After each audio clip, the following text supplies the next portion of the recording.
Hello again, and welcome to Orgullo Hispano. This is the podcast for the Hispanic Leaders Network. My name is Hector Sabido, and I am excited and delighted to introduce to you our next guest. But before we do that, I would like to thank our sponsors that have made this podcast available, the Leadership Empowerment Group and Wilkerson Hatch Bailey. So thank you to our sponsors who have done a phenomenal job in supporting us. But I would like to introduce Mr. Aaron Pena, Assistant Superintendent for Midway Independent School District. Aaron, thank you so much for being and joining us with us today.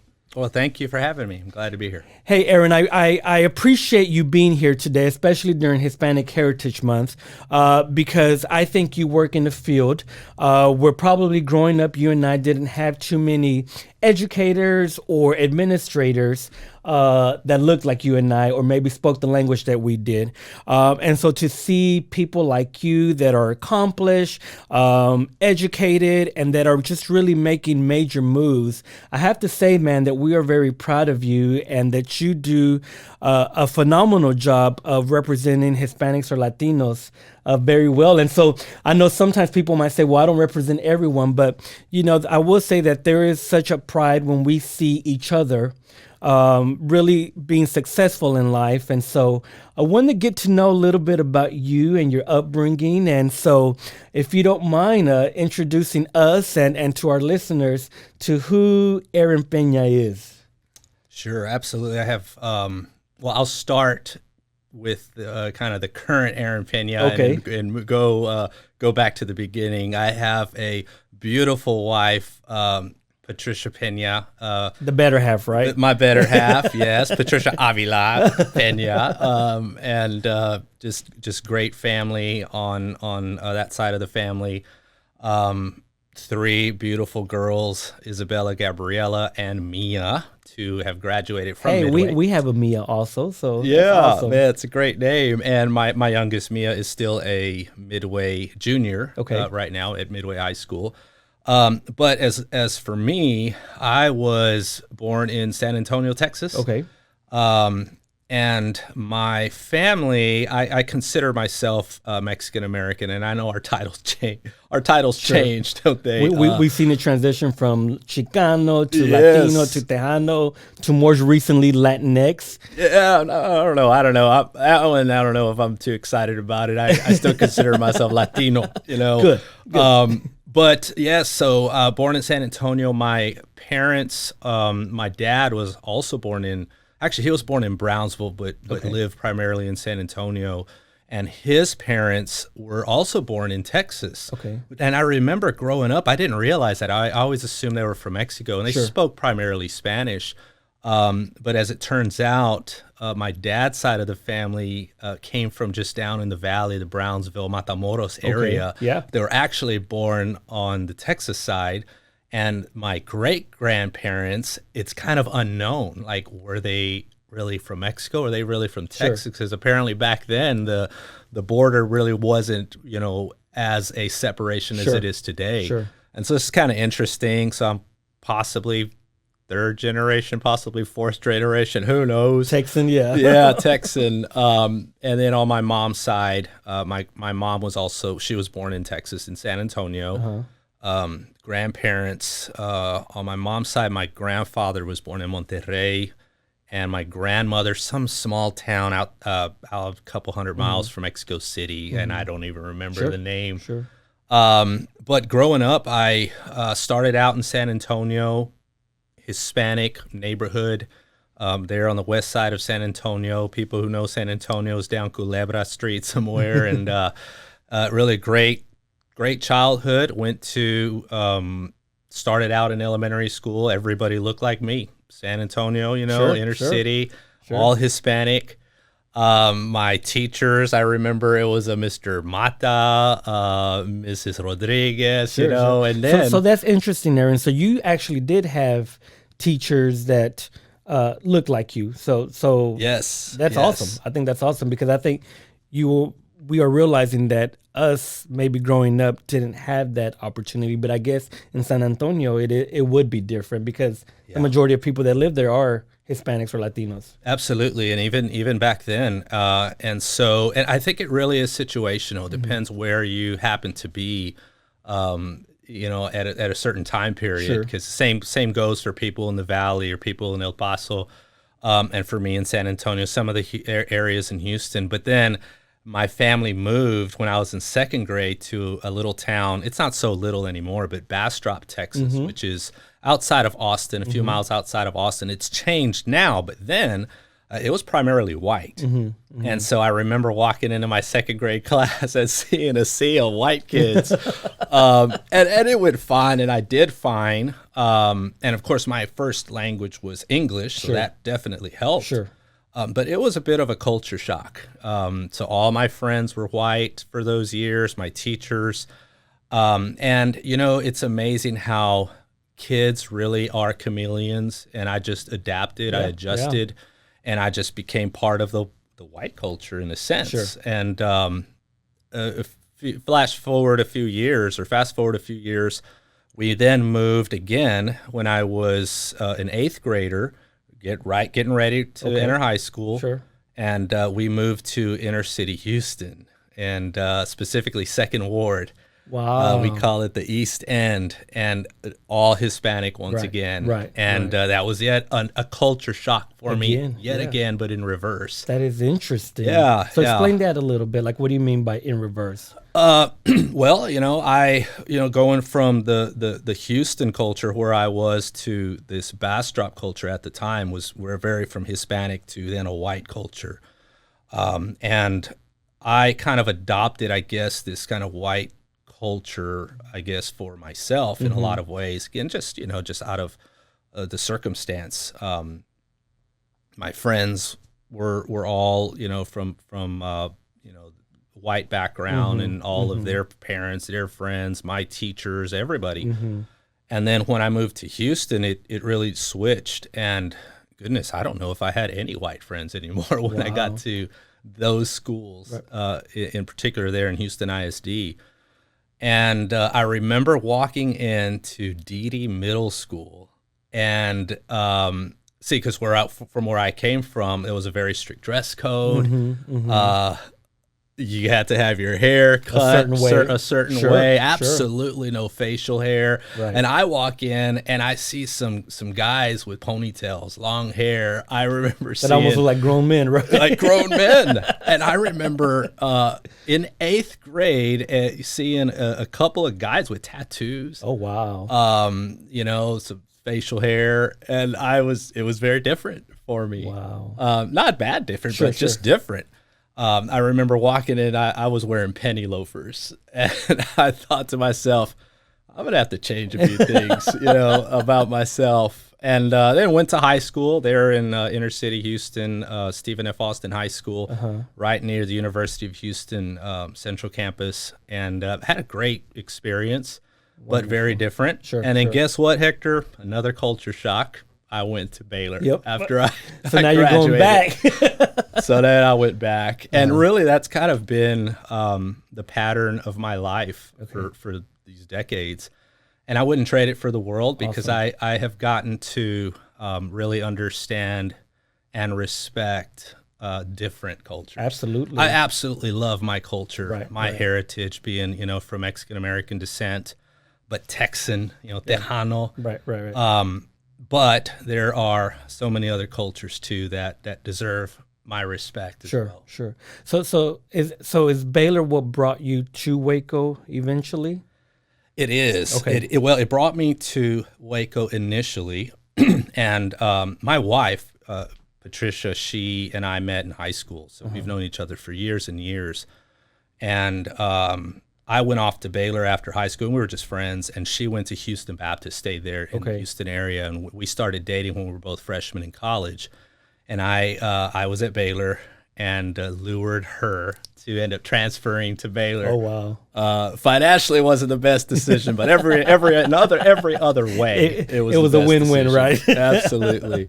And so that brought us to Waco. but just like every Baylor student, you're thinking, well, I cannot wait to get out of Waco when I graduate. And that was us. And we graduated, got married, and headed straight back to Houston, which we considered home at the time.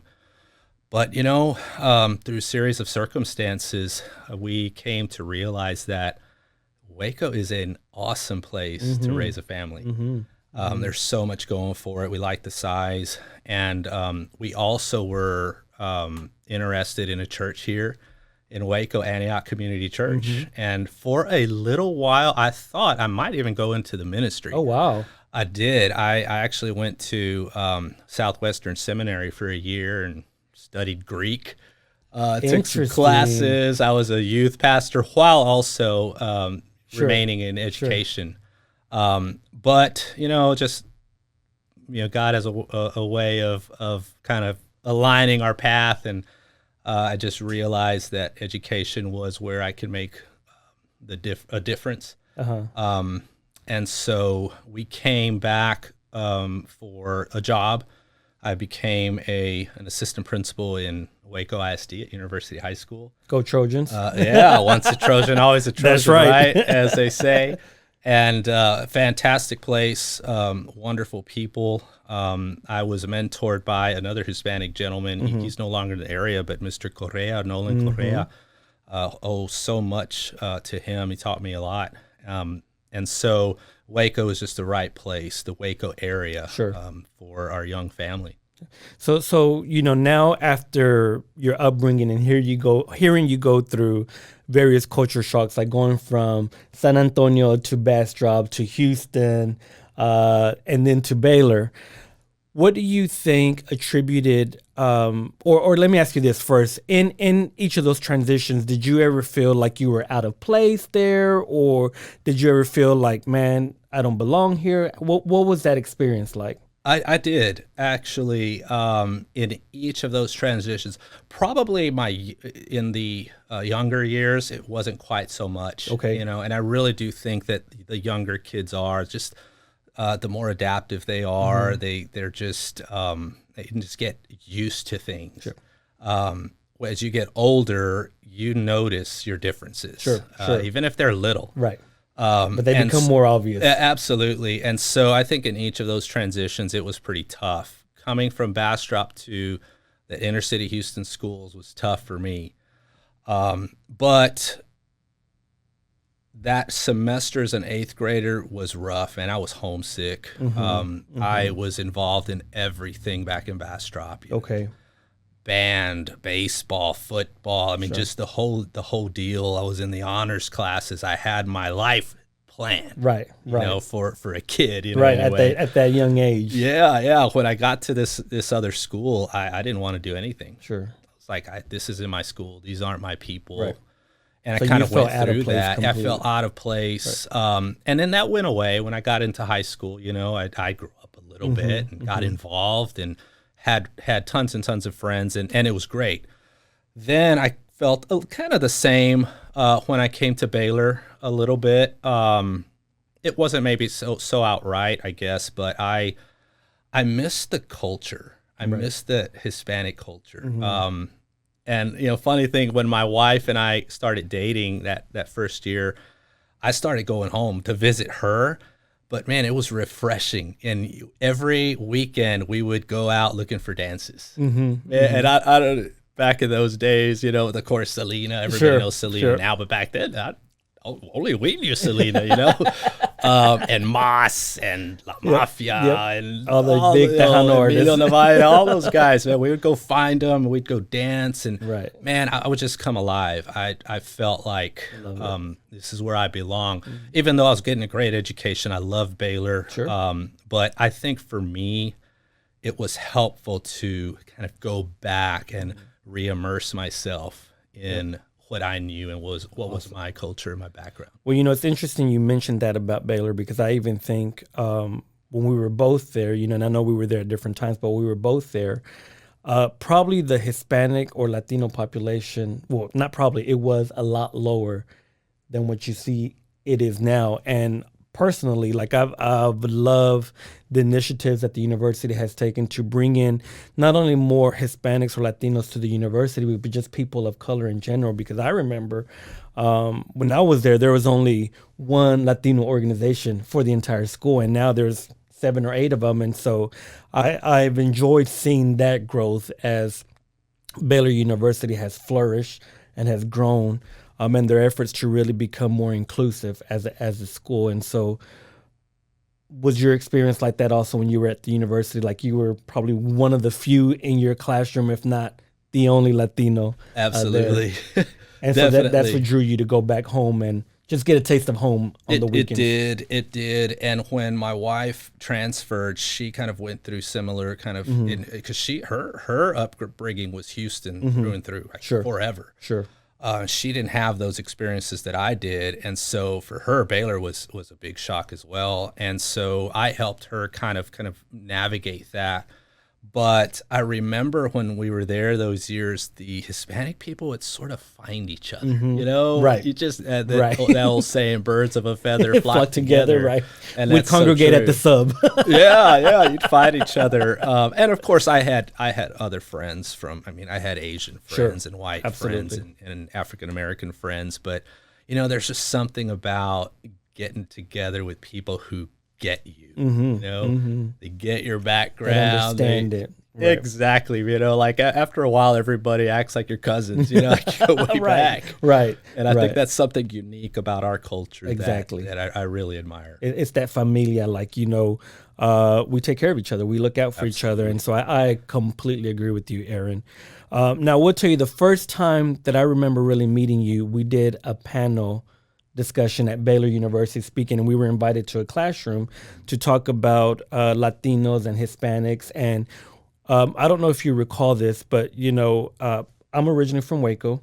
And so I've always been familiar with Midway. And of course, I went to university, so we were big rivals in sports and everything. Yeah. But, you know, the back then, a lot of the Hispanics or Latinos or people of color that attended Midway maybe didn't have so many good experiences with the school district. But when I heard you speak, you spoke very highly of the district and the positive influence it's been on your life and your career. And I was glad, if I can say, to hear that. And so I want to touch a little bit, how has your experience at Midway with the school district specifically been for you?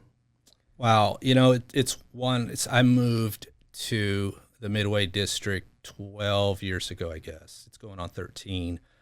One of the best decisions I've made for my family. It's a wonderful place. The district is stellar. Of course, I had a lot of control because my girls went to the elementary school where I was principal. And if anybody knows me, I'm very competitive. If I'm involved in something, that's going to be the number one. And so back in those days, Midway really was on top. I mean, it's verifiable. You can go look at scores and designations and awards, and it was just really being blessed. Not because of me, but really the team that we had there. And so my girls benefited from that. But that was Midway. It really allowed me to recruit the best teachers.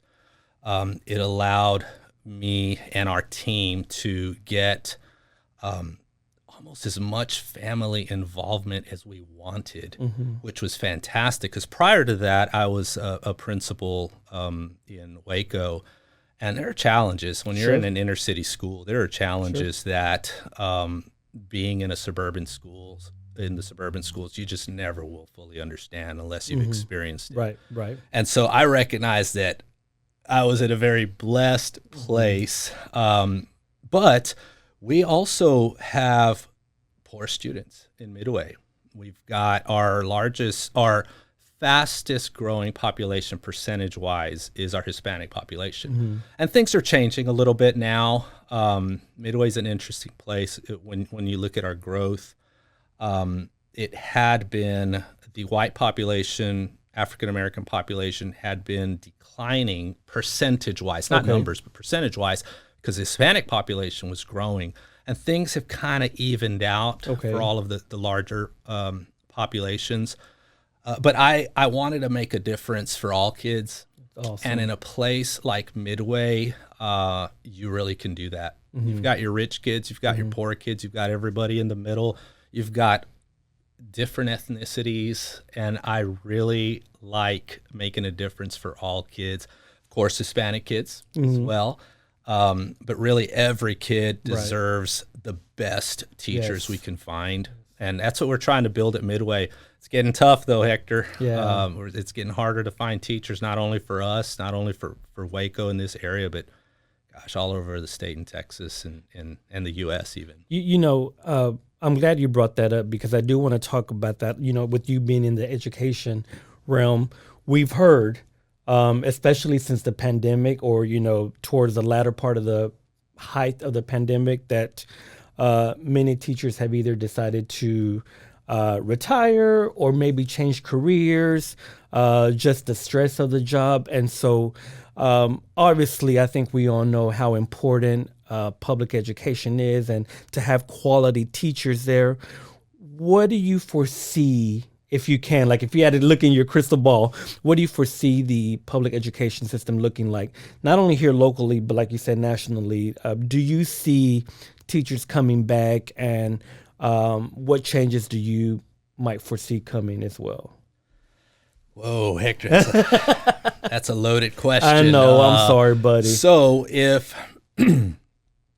I think if things don't change in society, if there aren't a lot of changes, we are going to see fewer teachers who went into education from the very beginning, who have the traditional high quality hours and hours of, the School of Education programs like I went through at Baylor. I mean, they really, really prepared us well.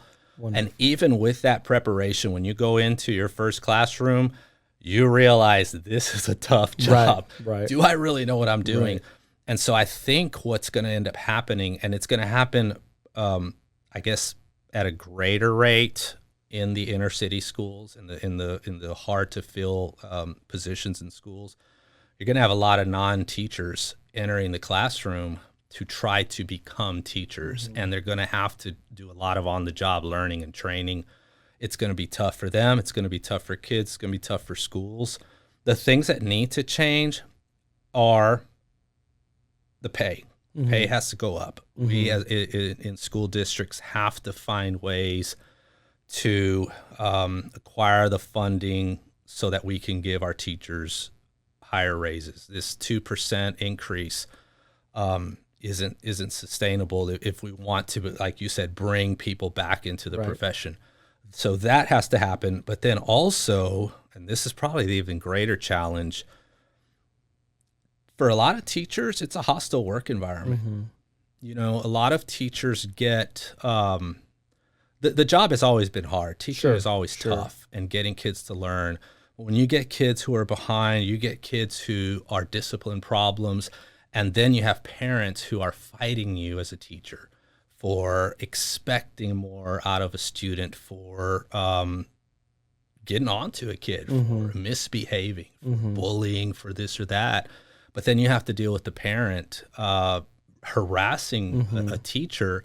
Teachers leave the profession. A lot of them decide, I don't need this. I should go to work and not get beat up by all sides. Or even fear for your life. In some cases, even that, and so it's, and we're even feeling some of those kind of pressures in Midway. It's not this, wow, I'm going to go to Midway and take it easy. It's going to be, no, it's a tough job anywhere and everywhere.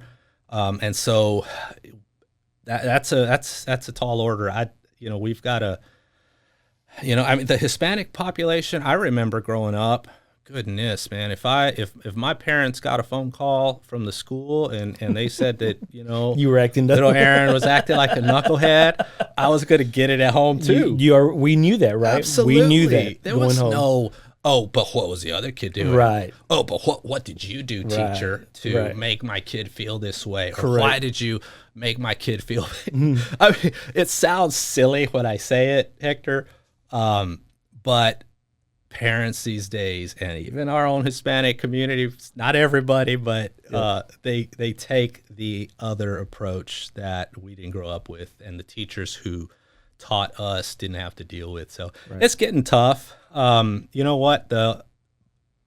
It's worth it, though. Yeah. The challenges are worth it. I really believe that. We need people. I consider it a calling on my life to work in the district, to work with students, to work with teachers, to try to raise up principals, try to raise up other leaders. So if anybody wants to get into education, that's what you need to consider it. It's got to be a calling. Yep. So our time, Aaron, has gone by fast, and I've enjoyed talking to you. And so, but before we leave, I do want to ask you, if there's going to be listeners out there that are possibly thinking about getting in the education field, or maybe are in the education field but are thinking now it's time to do a career change, what last words would you say to them? I think I would say get help before you make that decision. If you got into education, there was a reason for it. And if you're deciding to get out, it's probably negative. The reason for that is probably negative. So before making such a big decision like that, get help. You can call up somebody like me. I'm always willing to help. There's always ways to make a classroom better, to handle a difficult situation in a way to where it isn't as difficult in the future. It really is a marvelous profession. But if you're getting beat up by it, people can help you. Call people. Don't just throw in the towel. I love that advice, like getting help, because I think at one point or another, you and I can agree to this, we all need to reach out sometimes and just say, hey, I need some guidance, I need some advice, I need some help. But even within our culture, sometimes we are taught growing up that our business is our business, and you have to have it all together. And you have to have it all together, or people are going to perceive you that you're not qualified for the job. But it's okay to ask for help. Absolutely, and even necessary. Awesome. Mr. Pena, thank you. It's been an honor to speak with you. I have really just admire you for your career and the man that you are. And so thank you for taking time out to speak to our audience today. I appreciate it. Anytime. And to you guys, thank you so much for tuning in today. We truly appreciate it. I also want to thank our sponsors once again, the Leadership Empowerment Group and Wilkerson Hatch Bailey. To our sponsors, they have been so generous to us. And make sure you come back and tune in for the next episodes of Orgullo Hispano. This episode of Orgullo Hispano was made possible through the generosity of these sponsors. The Hispanic Leaders Network is a nonprofit 501c3 organization. Our vision is to develop and empower current and future leaders to make a difference in the community. To sponsor a future Orgullo Hispano podcast episode, email hlnwaco@hln-waco.org or visit the HLN website at www.hlnwaco.org.